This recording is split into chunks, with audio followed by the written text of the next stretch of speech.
कहानी की शुरुआत एक भयानक तूफान से जूझते हुए प्लेन से होती है, जहां हमारा मेन कैरेक्टर जिसका नाम चक था, वह शांति से बैठकर टॉयलेट कर रहा था कि तभी अचानक प्लेन का प्रेशर घटने लगा, जिससे टॉयलेट का दरवाजा खुल गया और कार्गो में आग लगकर एक खतरनाक विस्फोट हो गया। पायलट ने चक को सीट पर बिठाया क्योंकि समुद्र में इमरजेंसी लैंडिंग करनी थी। पायलट ने लाइफ राफ्ट देकर बेल्ट बांधने को कहा। प्लेन तेजी से नीचे गिरने लगा। अब प्लेन समुद्र से लगभग 3000 मीटर दूर था। तभी चक को पता चला कि उसकी गर्लफ्रेंड की दी हुई पॉकेट वॉच गिर गई है। पायलट ने लाइफ जैकेट पहनने को कहा, पर वह दाईं ओर थी। पॉकेट वॉच की वजह से जैक ने अपनी सीट बेल्ट खोल दी और लड़खड़ाते हुए उसे उठाने चला गया। लेकिन वॉच उठाते ही जैसे ही वह जैकेट लेने की कोशिश करने लगा, तभी प्लेन का एंगल बदलने के कारण वह हिल भी नहीं पाया। पायलट ने देखा कि वह अपनी सीट पर नहीं था, इसलिए उसने अपनी सेफ्टी बेल्ट खोल दी।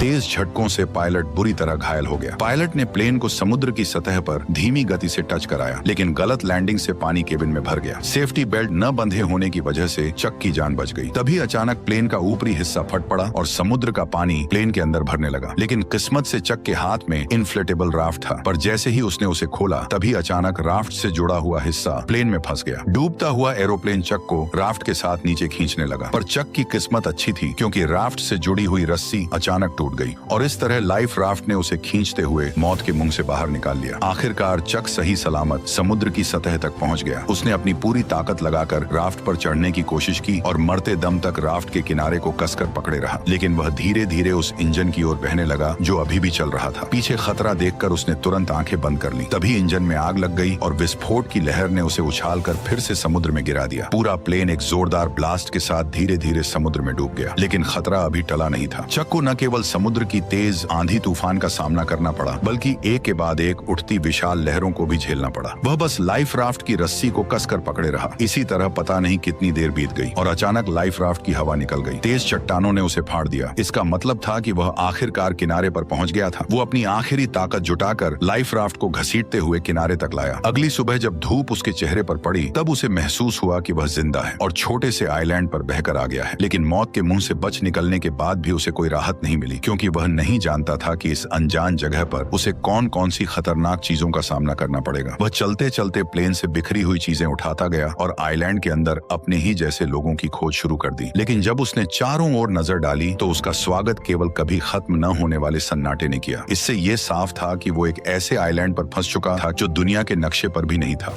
कोई है यहाँ फंसकर मर न जाए, इसलिए उसने खुद को बचाने के लिए तरह तरह के उपाय सोचने शुरू कर दिए। लेकिन इस समय उसके पास समुद्र तट पर हेल्प का निशान लिखने के अलावा कोई कारगर तरीका नहीं था। जल्दी ही रात का अंधेरा छा गया और वह अब भी उम्मीद कर रहा था कि कोई गुजरती हुई नाव उसे देख ले। लेकिन जैसे जैसे रात होती गई, उसकी उम्मीदें भी धीरे धीरे चारों ओर के सन्नाटे की वजह से डर में बदलती गईं। वह जंगल के बेहद खतरनाक जीवों की आवाज सुनकर लगातार डर से कांपता रहा। अगले दिन उसने इकट्ठा की गई चीजों से एक काम चलाओ रेस्टिंग प्लेस बनाया और प्लेन से निकले सामान की जांच शुरू कर दी। अब उसके पास उसकी गर्लफ्रेंड द्वारा दी गई एक पॉकेट वॉच के अलावा और कुछ भी काम का नहीं बचा था। अपनी गर्लफ्रेंड के साथ बिताए पलों को सोचते हुए उसे इस प्लेन में आने का और भी ज्यादा पछतावा हुआ। दरअसल केली के बिजनेस ट्रिप पर जाने से पहले उसने चक को एक पॉकेट वॉच दी थी, ताकि क्रिसमस पर लौटते ही दोनों एक दूसरे से शादी कर लें। लेकिन एक अचानक हुई विमान दुर्घटना ने इस शादी को यहीं पर रोक दिया। जब उसके सभी फैमिली मेंबर यह मान चुके थे कि चक इस हादसे में मारा गया है, तब भी वह जिद के साथ जिंदा रहा। लेकिन इस सुनसान आइलैंड पर खाना पीना बहुत बड़ी मुसीबत बन गया था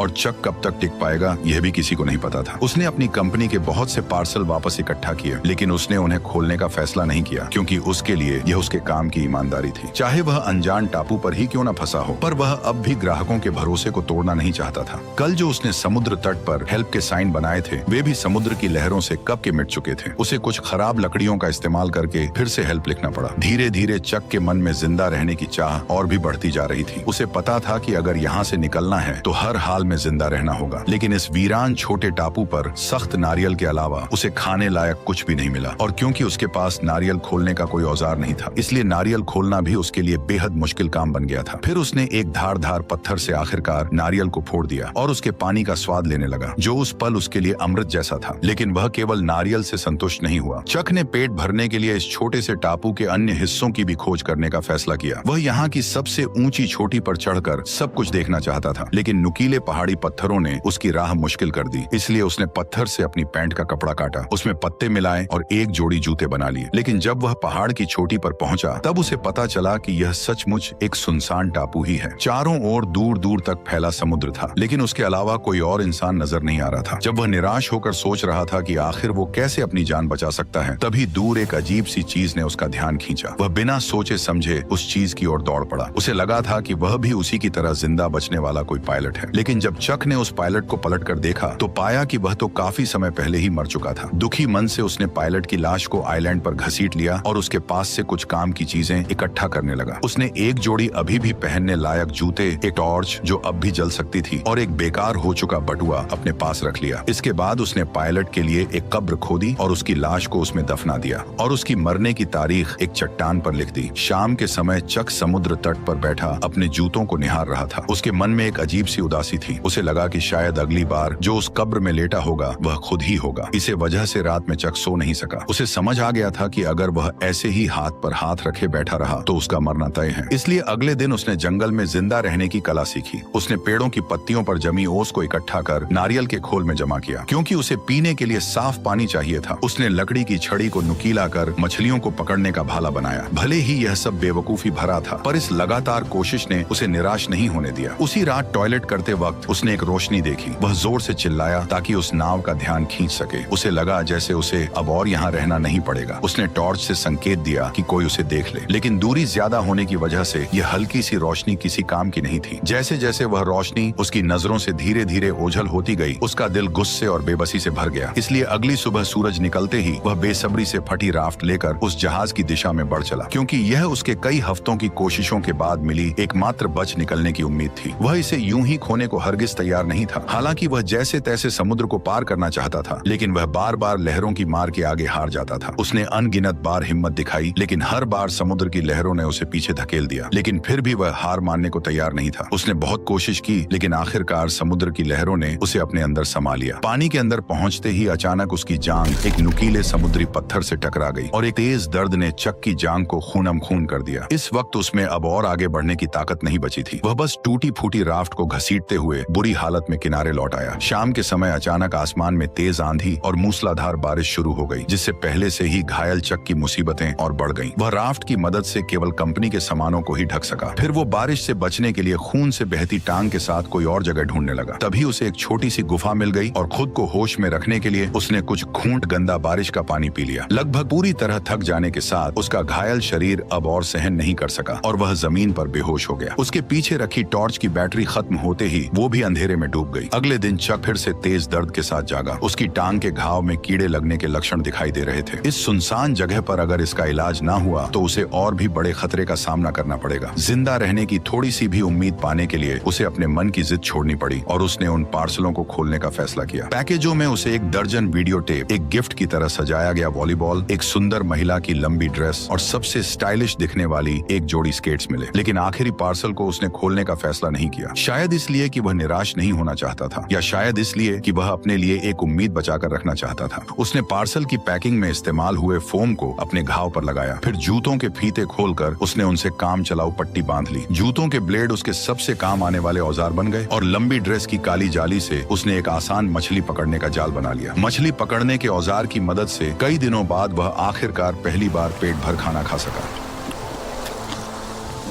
कच्चा खाना निगलना मुश्किल ना हो, इसके लिए चक ने लकड़ी रगड़कर आग जलाने का फैसला किया। लेकिन भले ही उसने सुबह से लेकर शाम तक और फिर शाम से लेकर अगली सुबह तक लगातार कोशिश की, पर फिर भी उसके मन में जो छोटी सी चिंगारी थी वह उसकी उम्मीद के मुताबिक आग नहीं बन सकी। जब उसके दोनों हाथ रगड़ते रगड़ते छिल गए तब उनसे ताजा खून बहने लगा, जिससे चक का गुस्सा फुट पड़ा।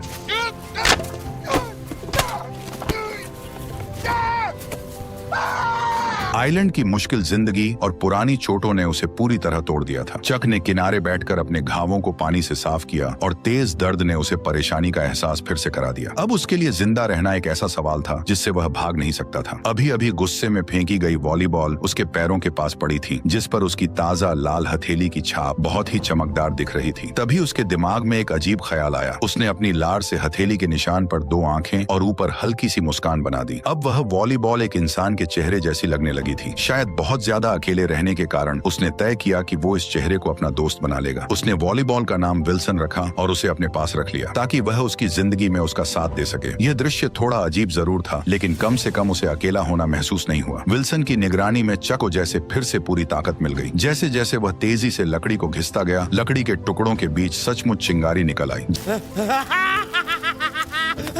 जलती आग को देखकर चक बहुत खुश हो गया, जैसे उसने कोई बड़ी जंग जीत ली हो। यह आग उसके लिए खाना पकाने की अच्छी स्कीम होने के साथ अपने यहाँ होने का सिग्नल भेजने की भी अच्छी जुगाड़ थी। रात में वह खाते हुए विल्सन से अपनी हालत पर बात करता है। उसकी कैलकुलेशन के हिसाब से वह अब लगभग 4000 मील से भी अधिक दूर निकल आया था। यानी अगर वह चाहे कि कोई उसे ढूंढ ले तो उसके मिलने की संभावना लगभग नामुमकिन थी। लेकिन अब चक के पास कोई रास्ता नहीं था। वह बस खुद को मजबूत कर जिंदा रहने की कोशिश करता रहा। कच्चा खाना खाने और गंदगी से उसके खराब दांत सूजकर इन्फेक्टेड हो गए। आखिरकार असहनीय दर्द के कारण उसने ठान लिया कि वह अपने दांत को निकाल देगा। उसने एक हाथ में स्केट वाली छुरी दांत पर टिकाई और दूसरे हाथ में पत्थर लिया। उसने सोचा कि लंबे दर्द से बेहतर है एक बार का दर्द। फिर उसने जोर से वार कर दिया।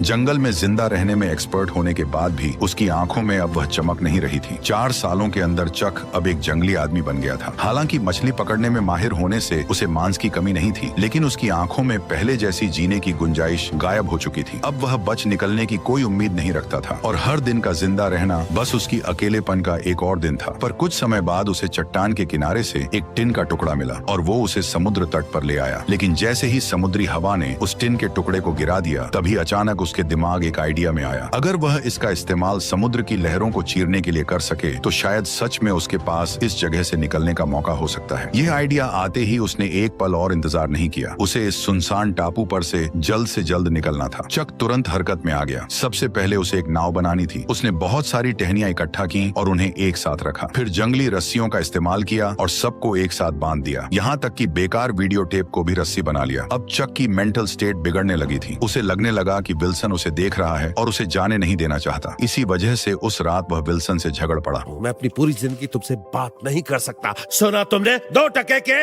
वॉलीबॉल। फिर उसने गुस्से में अपने 4 साल पुराने दोस्त को एक लात मारकर दूर फेंक दिया। लेकिन जब वह कुछ देर बाद शांत हुआ तो उसे अपने दोस्त विल्सन के लिए गहरा पछतावा हुआ। इसलिए वह रात के अंधेरे में विल्सन को ढूंढने निकल पड़ा और प्यार से उसके चेहरे पर फिर से रंग लगा दिया। हर दिन इसी तरह बीतता गया और चक की लकड़ी की नाव भी बनकर तैयार हो गई। उसने जाने के लिए सारी चीजें तैयार कर ली थी। अब बस सही दिशा की हवा का इंतजार था ताकि वह अपनी नाव को समुद्र में उतार सके। उसने अपने यहाँ फंसे होने का साइन भी छोड़ दिया था। उसने 10,500 से भी ज्यादा दिनों तक इस बेरहम टापू पर फंसे रहने का वर्ल्ड रिकॉर्ड बना दिया था। जब वह आखिरी अक्षर उकेर रहा था तभी अचानक हवा उस दिशा में चलने लगी जहाँ चक चाहता था। उसने एक्साइटेड होकर नाव को समुद्र की ओर धकेल दिया और फिर अपने पुराने दोस्त विल्सन के साथ जिंदगी खोजने की ओर निकल पड़ा। समुद्र की लहरें अब भी वैसी ही थी, लेकिन वे उसे घर लौटने से रोक नहीं सकी। झील की लहरों की तरह समुद्र की हर एक लहर लगभग उसे डुबो ही देती थी, लेकिन वो अपनी कोशिशों से लहर को चीरता चला गया। हर बार जब वह मौत के मुंह से बच निकलता तो उसके भीतर से बाहर निकलने की खुशी और भी बढ़ जाती। जब चक ने पीछे मुड़कर उस छोटे से टापू को देखा जिसने उसे 4 साल तक कैद रखा था, तब उस पल में चक के दिल में एक अजीब सी फीलिंग थी। अगर उसने इस कठिनाई का सामना करने की जिद न की होती तो शायद आज भी वह अकेलेपन से भरी जिंदगी जी रहा होता। हालांकि उसकी जंग अभी बस शुरू ही हुई थी। उसे पता नहीं था कि आगे जो खतरे उसका इंतजार कर रहे हैं वे उसके लिए सबसे घातक चुनौती साबित होंगे। ठीक उसी वक्त जब उसे लगा कि वह इसी तरह बहते बहते इंसानों की बस्ती तक पहुंच जाएगा, तभी एक और भीषण तूफान ने उसे झकझोर दिया। उस रात तेज बारिश में आंखें खोलना नामुमकिन था। वह नाव को पकड़े लहरों के बीच लाचार पड़ा रहा और हमलों को सहता रहा। यह उसके लिए सबसे कठिन रात थी। वह बेबस था और सब कुछ भगवान पर छोड़ चुका था। अच्छी बात यह रही कि चक किस्मत वाला था। उस रात की भीषण आंधी तूफान भी उसे अपने साथ नहीं ले जा सकी, लेकिन उसकी नाव को भारी नुकसान पहुंचा था। और सबसे अहम बात यह थी कि उसका पुराना दोस्त भी रस्सी ढीली हो जाने के कारण नाव से अलग हो चुका था। जब उसे इसका एहसास हुआ तब तक विल्सन समुद्र की लहरों के साथ बहुत दूर बह चुका था। वह उसका इकलौता साथी था जिससे वह दिल की बातें करता था। भले ही वह सिर्फ एक वॉलीबॉल था, लेकिन वही उसका एकमात्र सहारा था। वह सब कुछ भूलकर समुद्र में कूद पड़ा और उसे बचाने की कोशिश करने लगा, लेकिन दूरी बहुत ज्यादा थी और गहरा समुद्र उसे बार बार डरा रहा था। एक तरफ उसकी जान बचाने वाली नाव थी और दूसरी तरफ उसका 4 साल का सहारा विल्सन। लेकिन अब उसके पास कोई और चारा नहीं था। वह बस अपनी आंखों के सामने अपने पुराने दोस्त को दूर जाते हुए देखता रहा। विल्सन, मुझे माफ कर देना। इस तरह उसने अपना इकलौता दोस्त खो दिया और एक बार फिर अकेलापन और बेबसी ने उसे पूरी तरह घेर लिया। लगभग पूरी तरह से टूट चुकी लकड़ी की नाव को देखते हुए और चारों ओर फैले समुद्र को निहारते हुए इस पल चक को बहुत अच्छी तरह समझ आ गया कि वह अब कभी भी अपने घर वापस नहीं जा सकेगा। जिस वजह से जो उसके भीतर जीने की इच्छा अभी अभी जगी थी वह पूरी तरह टूट गई। आखिरकार उसने नाव का चप्पू भी फेंक दिया और तय कर लिया कि अब वह बस चुपचाप इंतजार करेगा कि समुद्र जल्द से जल्द उसे निगल जाए। ठीक उसी समय जब चक ने मौत का सामना करने के लिए खुद को तैयार किया, तभी एक ऐसी सीटी की आवाज गूंज उठी जिसे उसने सिर्फ अपने सपनों में ही सुना था। वह उम्मीद खोए हुए अपनी आखिरी ताकत जुटाकर मुड़ा और देखा कि एक विशाल मालवाहक जहाज उसके सामने तैर रहा था। तभी जहाज में मौजूद सभी लोगों ने चक को भी देख लिया और इस तरह कई सालों की कठिनाइयों के बाद चक आखिरकार फिर से प्लेन में बैठकर अपने घर लौट आया। उसकी सही सलामत जिंदा लौट आने की कहानी ने उसे पूरे शहर में मशहूर कर दिया। लेकिन चक को इन सब बातों से कोई फर्क नहीं पड़ता था। वह बस अपनी गर्लफ्रेंड से मिलना चाहता था जिसे उसने 4 साल से नहीं देखा था। लेकिन जब उसकी गर्लफ्रेंड की बजाय एक आदमी दरवाजा खोलकर सामने आया तो वह हैरान रह गया। उस आदमी ने चक से कहा, मैं केली का हस्बैंड हूं, जेरी लवेट। तब उसे पता चला कि जिसे वह याद करता रहा वह अब शादीशुदा थी और एक बच्चे की मां बन चुकी थी। केली का हस्बैंड चक को शांत करते हुए अपनी पत्नी का बचाव कर रहा था। शायद तुम्हें उसे थोड़ा और वक्त देना चाहिए। इतना कहकर वह वहां से चला गया। केली को रोते देख चक को उसकी हालत समझ आ गई। वह समझ गया उसकी कोई गलती नहीं थी। चक भी शायद वही करता। उस रात कंपनी ने स्वागत में समुद्री जानवरों की दावत दी। मेज पर रखी स्वादिष्ट मछलियां और बड़े केकड़े देखकर उस पल चक ने कुछ अजीब महसूस किया। उसके मन में उस आइलैंड की यादें थीं, क्योंकि टापू पर उबाऊ लगने वाले केकड़े और मछलियां यहाँ लजीज खाना बन गई थीं। अगले दिन चक ने उस पार्सल को मंजिल तक पहुंचाया जिसे उसने टापू पर खोला नहीं था और एक थैंक्स लेटर भी दिया। उसने आभार जताया कि इसी पैकेज ने उसकी जान बचाई है। उस अजीब से पार्सल में क्या था जो इतने लंबे समय तक उसका साथी रहा, ये जानने के लिए उसने उसे कभी नहीं खोला। और इस तरह इस शानदार कहानी का अंत हो गया। तो अब तुम बताओ कि तुम्हें ये वीडियो कैसी लगी। अगर वीडियो पसंद आई हो तो मेरे चैनल पर जाकर और वीडियोस को भी जरूर चेक करो और कमेंट में बताओ कि अगली किस मूवी का एक्सप्लेनेशन देखना चाहते हो।